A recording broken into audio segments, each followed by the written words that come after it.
Senior আইনজীবী Jedi খান পান্না, ফুল নাম হচ্ছে জহিরুল ইসলাম খান পান্না, তিনি একটু আগে একটা স্ট্যাটাস দিয়েছেন ফেসবুকে যে আমি গৃহবন্দী, অ্যারেস্ট বা গ্রেপ্তার হইনি, তারপরেও গৃহবন্দী। এখন প্রশ্ন উঠতে পারে যে তাকে কেন গৃহবন্দী করে রাখা হলো?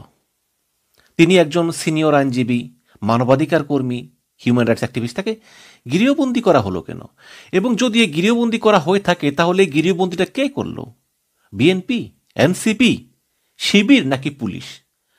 আমি ধরে নিলাম যে পুলিশই এই গৃহবন্দীটা করে রেখেছে। গৃহবন্দী কিভাবে করে আমরা জানি, যেমন বেগম জিয়াকেও অনেক মাসের পর মাস গৃহবন্দী করে রাখা হয়েছিল তার গুলশানের বাসায়। তো সেই রকম হয়তো বা পুলিশ সদস্যরা বাইরে অবস্থান নিয়েছে এবং জহিরুল ইসলাম খানকে তারা বের হতে দেবে না, মানে জেডাই খান পান্নাকে তারা বের হতে দিবে না। আজকে জানেন যে 15ই আগস্ট এবং 5ই আগস্ট হাসিনা পালিয়ে যাওয়ার 1 বছর পূর্তি উপলক্ষে সেই দিন এই জেডাই খান পান্না মঞ্চ 71 নামে একটি প্ল্যাটফর্ম গঠন করেন ডক্টর কামাল হোসেন সহ, এবং যারা সেখানে মুক্তিযুদ্ধের পক্ষের শক্তি বলে তারা বিবেচনা করে তাদেরকে নিয়ে, এবং সেই মঞ্চ 71-এর পক্ষ থেকে আজকে ধানমন্ডি 32 নম্বরে ফুল দিতে যাওয়ার কথা রয়েছে তাদের, এবং প্রচুর পরিমাণে ছাত্রলীগ, যুবলীগ, আওয়ামী লীগের লোকেরাও আশায় আছে যে এই মঞ্চ 71 নামের এই প্ল্যাটফর্মকে ব্যবহার করে তারাও একটু ধানমন্ডি 32 নম্বরে যাবে ফুল দিতে। কিন্তু ধানমন্ডি 32 নম্বরের অবস্থা মোটেও ভালো না। সেখানে দুই পাশের রাস্তায় পুলিশ ব্যারিকেড দিয়ে দিয়েছে, কাউকেই ঢুকতে দেওয়া হচ্ছে না। বিভিন্ন মিডিয়া কর্মীরাই আছেন শুধু, এবং পুলিশের বাইরে দূরে দূরে সেখানে ছাত্রদল, ছাত্র শিবির বা এনসিপি এরা আছে। তো সেখানে আসলে মোটেও ফুল দিতে যাওয়ার মতো পরিস্থিতি নাই। এখন প্রশ্ন হচ্ছে যে দেশের একজন নাগরিক যার নামে কোনো মামলা নাই, তাকে কি পুলিশ গৃহবন্দী করে রাখতে পারে? এখন হয়তো পুলিশের পক্ষ থেকে যুক্তি দেওয়া হতে পারে যে তার নিরাপত্তার স্বার্থেই তাকে গৃহবন্দী করে রাখা হয়েছে। এখন প্রশ্ন হচ্ছে যে একটা লোকের নিরাপত্তার স্বার্থে তাকে কেন গৃহবন্দী থাকতে হবে, তাই না? এখন পুলিশ বলতে পারে যে আজকে সিচুয়েশনটা ভিন্ন, আজকে বাইরে প্রচুর উত্তেজিত লোকজন আছে।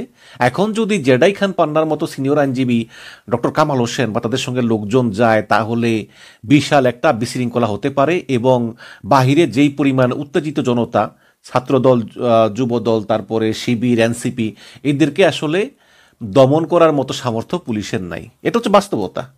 এই কারণেই জেডাই খান পান্নাকেই ঘরে গৃহবন্দী থাকতে হচ্ছে, অথবা তাকে গ্রেপ্তারও করা হতে পারে। আজকে আমার দেশ পত্রিকা একটা নিউজ করেছে এই জেডাই খান পান্নাকে নিয়ে, সেখানে লিখেছে যে পান্নায় ভর করে আওয়ামী লীগের প্রত্যাবর্তনের চেষ্টা। বিশাল বড় রিপোর্ট। বাট পান্নার বিরুদ্ধে যে অভিযোগগুলো করা হয়েছে যে শেখ হাসিনার বিচারে ট্রাইব্যুনালকে প্রশ্নবিদ্ধ করার চেষ্টা, মানে শেখ হাসিনার যে বিচার হচ্ছে সেই ট্রাইব্যুনালকে প্রশ্নবিদ্ধ করার চেষ্টা করতেছেন জেডাই খান পান্না।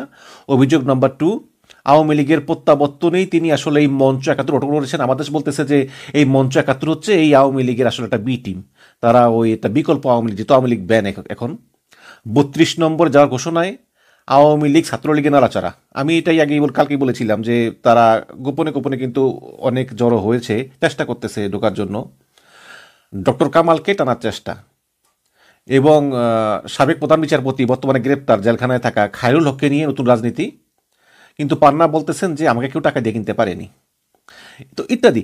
দর্শক, পান্না আসলে তিনি ছুপা আওয়ামী লীগ, কোনো সন্দেহ নাই, কিন্তু লোকটা আসলে খারাপ না। উনি শেখ হাসিনার বিরুদ্ধে কিন্তু অনেক কথা বলেছেন, এবং এই জুলাই আন্দোলনে কিন্তু উনি ছাত্রদের সঙ্গেই ছিলেন। এখন উনি ঠিক আছে, উনি শেখ মুজিবকে ভালোবাসেন বা একটু সিম্পিতি আছে, এটা থাকতেই পারে, কিন্তু তাই বলে তার বিরুদ্ধে যেভাবে বিষেধাগার হচ্ছে, যেভাবে অপবাদ দেওয়া হচ্ছে, এটা কিন্তু ঠিক না। এবং এই যে আজকে ধানমন্ডি 32 নম্বরে ছাত্রদল, যুবদল, ছাত্র শিবির, এনসিপি, বিভিন্ন লোকজন তারা এই ধানমন্ডি 32 নম্বর পাহারা দিচ্ছে, এই পাহারা দেওয়ার মহান দায়িত্ব তাদেরকে কে দিয়েছে বলেন তো আমাকে? ধানমন্ডি 32 নম্বরে যদি সরকার সিদ্ধান্ত নেয় কাউকে আসতে দেওয়া হবে না নিরাপত্তার স্বার্থে বা যে কোনো অজুহাতে, সেখানে পুলিশ থাকতে পারে, র্যাব থাকতে পারে, বিজিবি থাকতে পারে। এই জনতা, ছাত্র জনতা, সে যে নামেই হোক, ছাত্রদল হোক, যুবদল হোক, শিবির হোক বা বৈষম্য বিরোধীরাই হোক, তাদেরকে এই মহান দায়িত্ব কে দিয়েছে যে যেই আসবে তাকেই আটকাবে, তাকেই অপদস্থ করবে? দেখুন, শেখ হাসিনার আমলে আমরা এরকম বহু দেখেছি। কিভাবে মানুষের উপর অন্যায় করা হয়, মানবাধিকার হরণ করা হয়। একটা মানুষের শোক জানানোর অধিকারকে আপনি কখনোই হরণ করতে পারেন না, সে ভালো হোক খারাপ হোক। আপনার চোখে শেখ মুজিব অনেক খারাপ লোক, ঠিক আছে, আপনি আপনার ধারণায় থাকেন, কিন্তু যেই লোকটার চোখে শেখ মুজিব ভালো লোক, তার মৃত্যুতে সে সমবেতী হতে চায়, তাকে শ্রদ্ধা জানাতে চায়, তার আত্মার শান্তি কামনা করতে চায়, একটা রাষ্ট্রের কোনো অধিকার নাই তাকে বাধা দেওয়া। সে কাজটাই করা হচ্ছে। এখন বিচ্ছিন্নভাবে কিছু অতি উৎসাহী জনতা আসতেই পারে, কিন্তু বিএনপি এবং জামাত তাদের তো একটা দল আছে, একটা কমান্ড আছে। সেই কমান্ড কি একবারও বলেছে যে তোমরা ধানমন্ডি 32 নম্বরে যাইও না? বললে তো তাদের নেতাকর্মীদের যাওয়ার কথা না। তার মানে বিএনপি এবং জামাত তারাও কিন্তু বলে নাই যে তোমরা যাইও না, তারা বরং উৎসাহ দিয়েছে যে তোমরা ধানমন্ডি 32 নম্বরে যাও, সেখানে গিয়ে সবাইকে আটকাও, কারণ ধানমন্ডি 32 নম্বর হচ্ছে ফ্যাসিবাদের আতুরঘর। হয়তো যুক্তি আছে, কারণ শেখ হাসিনার আমলে শেখ হাসিনা তার পিতা শেখ মুজিবকে এত ব্যবহার করেছে যে মানুষটা আজ থেকে 50 বছর আগে মারা গিয়েছে, সেই মানুষটার প্রতিও মানুষের এত ক্ষোভ। অথচ তিনি কিন্তু এই শেখ হাসিনার এই ফ্যাসিবাদের পার্ট নন। তো এখন দর্শক, আমার কথা হচ্ছে কি, যে ইতিহাস বারবার ফিরে আসে। গত 15 বছর শেখ হাসিনা যা করেছে তার করুণ পরিণতি শেখ হাসিনাকে ভোগ করতে হয়েছে। যে বাংলার ইতিহাসে এইরকম লজ্জাজনক পালিয়ে যাওয়া বিদায় এইরকম আর কারো হয়নি।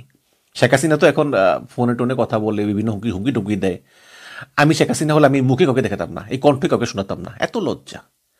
সেই আওয়ামী লীগকে ইতিহাসের সেরা লজ্জা, সেরা শাস্তি মহান আল্লাহ পাকি দিয়েছেন এই পৃথিবীতেই। আল্লাহর বিচার বড় বিচার।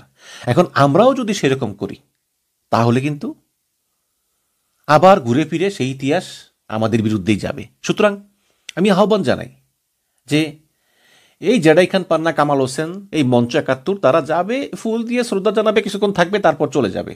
আর যদি পুলিশ মনে করে যে তাদের এতে নিরাপত্তা বিঘ্নিত হতে পারে, পুলিশ সেখানে বিকল্প অল্টারনেটিভ ব্যবস্থা করতে পারে বা কথা বলতে পারে। কিন্তু একজন সিনিয়র আইনজীবী, একজন মানবাধিকার কর্মী এবং একজন মুক্তিযোদ্ধাও তিনি, তাকে এভাবে জোর করে গৃহবন্দী করে রাখা কোনো ভালো কাজ হতে